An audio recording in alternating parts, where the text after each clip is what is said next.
All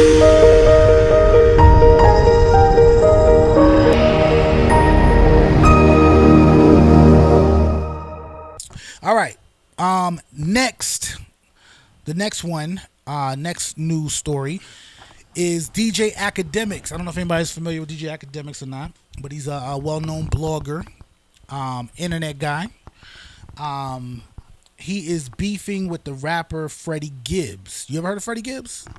Not really. No? Not really. Freddie Gibbs? Yeah, Freddie Gibbs. Have you heard of him? Not really, no. Oh, okay.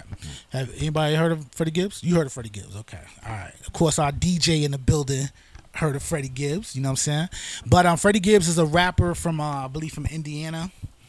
Allegedly, he's a street rapper, I guess, gangster rapper. He used to be signed to Young Jeezy. But DJ Akademiks is putting him on blast and saying that Freddie Gibbs this is only Akademiks. Freddie Gibbs, don't get mad at me. You know what I'm saying? I'm just reading the news. You know what I'm saying? Said that Freddie Gibbs is one of the biggest frauds in rap, and also said that he's a fake gangster. Now, what do you know about DJ Akademiks? What do you know, Drew? Well, I just know that he be all on the internet, be talking about everybody. You ever seen him before? He's like white dude? Nah, he's not even white. So for the longest, he was making blogs about multiple things. You know what I'm saying? One of them is the war in Chirac, which is basically where he was reporting on the killings and murders that were happening amongst the local gangs in Chicago. Okay. Now, when he was reporting on this, he never really showed his face because he was always just like a voice behind the videos that were dropping on YouTube. Okay. He actually became a millionaire by dropping those videos, amongst other videos, but specifically those videos about that content on YouTube. And when he finally started showing his face, he got a show on Complex. Complex Magazine has a very large YouTube channel, and they gave him a show on there where he was actually interviewing different rappers. So a lot of times, a lot of people, this was their first time actually seeing DJ Akademiks for the very first time. You know what I'm saying? So when you look at DJ Akademiks, now, I'm not the type of person to kind of like judge a book by its cover, you know what I'm saying? But when I look at DJ Akademiks, he looked kind of like a nerd. Like, he just looks like the person that used to get picked on or beat up in high school. You know what I'm saying? Like, no knock against him, but he just doesn't look like anywhere near the caliber of person that would call Freddie Gibbs a fraud. You know what I'm saying? But I don't know. What is your take? So I mean, what he saying? Like, what he's not doing? Like, what he trains stuff not himself? Like, what's the real him? But what is it? He's not a gangster. Like, what he is? Like, just DJ Akademiks doesn't profess to be a gangster. He considers himself to be a regular civilian. You talking about Freddie Gibbs from? Freddie Gibbs considers himself to be a gangster. Right. But this is one of the reasons why I started this podcast as well, because it's like, matter of fact, before I even say that, let's hear from Akademiks real quick. Akademiks has a lot to say about Freddie Gibbs. Because PSA for anyone that doesn't know, it's a time of beef, and time of beef, you must move a certain type of way. Now, first and foremost, lace up your bootstraps and make sure you put on your helmet. I'm here secure and safe as fuck in my 90 feet underground bunker that's surrounded by adamantium steel, and I got all type of bars by the window because I'm currently going through a beef with a real street nigga. Okay, now, it's another one of these rappers. He says he's gonna kill me. Actually, to quote him exactly, he said, yo, I could have smoked Akademiks. Does that mean anything but the obvious? So, I'm prepared for war, which means I'm just hiding. Now, listen, I'm joking, ladies and gentlemen. In reality, this individual that I'm actually going to expose, let's just start off by exposing him, okay? We're the same people. We're civilians. Except he's portraying a role because he's selling records to do it. Me, I actually bare my soul. I don't care if people call me a bitch at times. Like recently with this Brittany Renner thing, they're like, yo, Ak is a real one. Whatever people call me, you could just say Ak is being himself. But there's a lot of people in music and in rap that live through facades and perception. This guy is definitely one of the biggest frauds. Now, okay, so Akademiks talking tough here. You know what I'm saying? Yeah, about this character, he didn't get too much of the details about what type of fraud he's trying to portray. Well, he goes into detail for 14 minutes. I'm just not playing the whole clip. Okay, you know what I'm saying? Right. But so one of the reasons why I started this whole podcast, right, is because sometimes when you look at like sports, professional sports, right? You got two different types of commentators, right? You got the seasoned athlete who probably was a former NBA or NFL or whatever commentator that they bring on, and he gives his opinion or her opinion on the sport that we're all watching, right? Right. But then you also have the other guy, which is a journalist, right? He might be really, really smart, went to journalism school, probably got PhD in communication. He has an excellent voice, right? Right. But never played the sport. You know what I'm saying? And for years and decades, the person who never really played the sport at a high level was the main ones critiquing the sport players. You know what I'm saying? Right. But over time, probably in the last 15, 20 years, they started bringing in athletes, like saying, hey, okay, you're retiring, but we want to bring you on as a ESPN analyst or bring you on as a co-host on this particular show. They got experience. Because they got experience, right? They can say they got hands-on on it. Exactly. So a lot of times when the players, a lot of times the commentating is really for the audience. You know what I'm saying?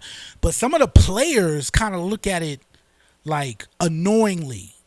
Because it's like, hold on, you never even dunk. You can't even dunk a basketball. How you gonna critique me on my dunking ability? You know what I'm saying? You ain't never even played in the NFL.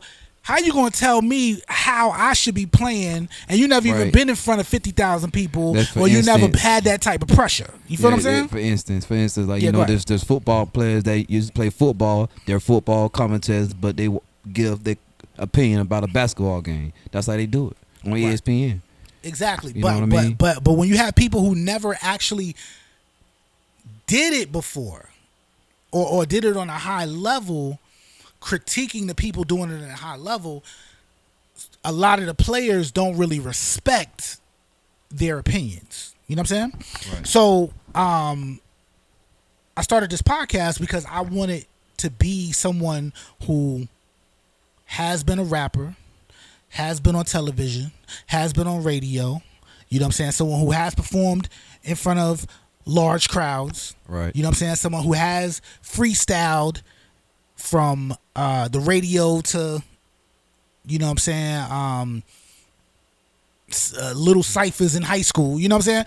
Right, but being someone right. of substance and of experience interviewing and talking to musicians, artists, photographers, business owners, and stuff because you was once on the other side. Because I was once on the other side. Right. You know what I'm saying? So a lot of people's gripes, and this is my gripe with DJ Akademiks, right? First of all, he's not even a DJ. No one even ever seen him DJ before. We don't even know if he really can DJ, right? Right. He darn sure ain't never been in the streets before. Not saying that he professes to be someone that is in the streets, but he made his career off of reporting about the death and destruction of kids, teenagers, young people killing themselves in the streets. You know what I'm saying? Wow. So when you got a rapper by the name of Freddie Gibbs who says he comes from the streets, other people vouches that he comes from the streets, he speaks from the street perspective, who is DJ Akademiks? Who is DJ Akademiks to say he's a fraud? So that's my biggest thing about DJ Akademiks even speaking on him. What do you think, Drew? What I think is, man, is this, man. They just need I don't know, man. It's crazy. It's just crazy, man. Think about that. It's just just in your perspective, because I want you to really think, because you're not really thinking right now. I want you to think, right? You play football, right? Right. If someone is telling you how to play your game and they've never played that game, how would you feel about that? I feel a little bit upset. I mean, just a bother, upset. You know what I'm saying? How you gonna tell me something that you ain't played before or did before? You know what I mean? It's just kind of hard to accept that from the next person that they want to tell me something that they didn't do. You know what I mean? Right. And I did it a lot. You know. Mm-hmm. So see, in my perspective, I take offense to what DJ Akademiks is saying, is because the thing about it is, so Freddie Gibbs, regardless of if we know his full history or we don't know his full history or whatever the situation is, right? As a rapper and as a self-professed gangster rapper, right? You make your money in your career off of the stories and the lyrics that you speak about, right? Right. So for someone to come who is not even from the streets, or not even from your neighborhood, because it's one thing for somebody from your neighborhood to say, "Oh, he's a fraud. He never did that," right? That's very. But imagine someone who's not from your neighborhood, don't know you personally, but now is telling the entire world, because DJ Akademiks is probably one of the biggest platforms in hip hop. You know what I'm saying? Right. So, and I'm talking about Atlantic Records, Universal Records, Cash Money Records, Bad Boy Records, QC in Atlanta, all these different major business moguls, platforms, labels come to Akademiks and request and pay for him to blog about them. You know what I'm saying? Right. So he's a big deal. You know what I'm saying? Like even though he's come from humble beginnings, he's a big deal. You know what I'm saying? So for him to get on his platform and to say that, it in rap, it discredits who you are. Right, and it will sabotage your career. You know what I'm saying? And not only he said that he's a fraud, he said he's the biggest fraud in rap history. That what he just said? In rap history ever? Yeah, so you got, I mean, so then that's big. That's terrible. That's not good. That's terrible. That's terrible. You know what I'm saying? So, he mentioned some other things I'm not gonna play on here, but he basically is telling Freddie Gibbs, pull up on me. You know what I'm saying? If you're gonna smoke me, then come smoke me. Like, just a lot of reckless talk from someone doing what we're doing right here. You know what I'm saying? Right. Like, just imagine me saying that to a local street rapper. You know what I'm saying? Like, you're just inviting the problems. Right. You see what I'm saying? Right. So I just think that podcasters, bloggers, if that's who you are, where you from, you should stay in your lane. Okay? It's basic. No cap, no cap, no cap. Real niggas to the front, fake niggas move back. No cap, no cap, no cap. If you see me in the club by myself, I'm strapped. No cap, no cap, no cap. Got your girl working on me, twerking on me, she bad. No cap, no cap, no cap. Making big power moves so these haters be mad.